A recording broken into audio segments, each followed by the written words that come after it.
ახლა ქრონიკას სტიქიური უბედურების ზონიდან ამ დრომდე დაკარგულად ითვლება სავარაუდოდ 7 პირი მდინარე თერგი კი ისევ კალაპოტში მოექცა.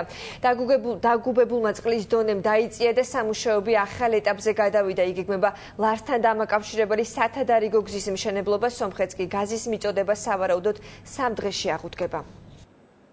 უკვე მე-6 დღეა ამ ადგილს არ სცილდებიან. ახალი არაფერი იციან და არც არაფერს ამბობენ. ელოდებიან იმ 7 ადამიანის პოვნას, ვინც ამ დროისთვის დაკარგულად მიიჩნევა. დაუდასტურებელი ინფორმაციით ისინი საქართველოს, თურქეთისა და უკრაინის მოქალაქეები არიან. ჯერჯერობით სამძებრო ოპერაცია უშედეგოა. 24 საათიან რეჟიმში მიმდინარეობს მაშველთა როტაცია. წითელი მიწარო არის, იგი მანდით იყო. იგი გრეით გამანქანი. 5-6 ნაკლები არ იყო. თუმეტია.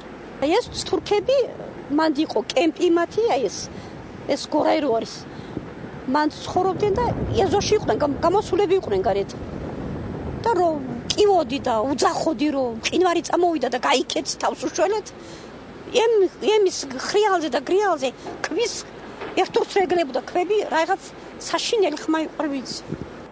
თერგი ახალ კალაპოტშია, ახლა კი მთავარ პრიორიტეტად მისი განხმავება რჩება. გეგმის ნაწილია დაგროვებული ტბა დაიცალოს, რაც დარიალის ხეობაში მიმდინარე სამუშაოებს გაამარტივებს. შემდგომი ნაბიჯი შემოვლითი გზის გაკეთებაა.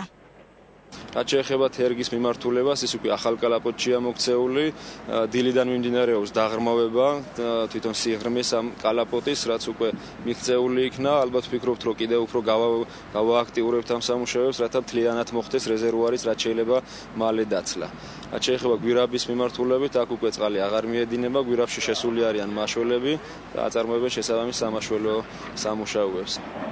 გრძელდება მილსადენის რეაბილიტაციის პროცესი, სომხეთს გაზის მიწოდება შესაძლოა ზეგიდან აღუდგეს. დღეს დასრულდება თვითონ 1200 მმ-იანი მილის აღდგენა. ხვალე მოხდება გამაგრების სამუშაოები, დასრულდება გამაგრების სამუშაოები, იმიტომ რომ მეწყერის გამეორების შემთხვევაში ისევ იგივე მდგომარეობა რომ არ მივიღოთ, უფრო გავაძლიერებთ სარკოფაგს, გავაძლიერებთ ირგვლივ ტერიტორიას. და ვარაუდობთ, რომ უკვე ზეგ დილით დაიწყო აღდგეს მიწოდება სომხეთში 1200 მმ-იანი მილით. 24 საათიან რეჟიმში მუშაობს საგანგებო შტაბი. დარიალის ხეობაში იმყოფება შინაგან საქმეთა მინისტრი ალექსანდრე ჭიკაიძე. გაწმენდილი სამუშაოები აქტიურ ფაზაში შევიდა. სამუშაო საძებო ორიზიებაც მიმდინარეობს წარმატებით. საზღვარი რუსეთსგან გახსნილი არის, მაგრამ ვინაიდან გზა არ არსებობს ამ ეტაპზე მოქალაქეებისთვის მიზანშეწონილ თარგმანი გაჩნია ამ დროისთვის გადაადგილება რუსეთის მიმართულებით. დარიალის ხეობა სტიქიის ზონად 17 მაისს გადაიქცა. მიწის უზარმაზარი მასა ჩამოიშალა, რასაც მდინარე თერგის დაგუბება და გზის ჩაკეტვა მოყვა.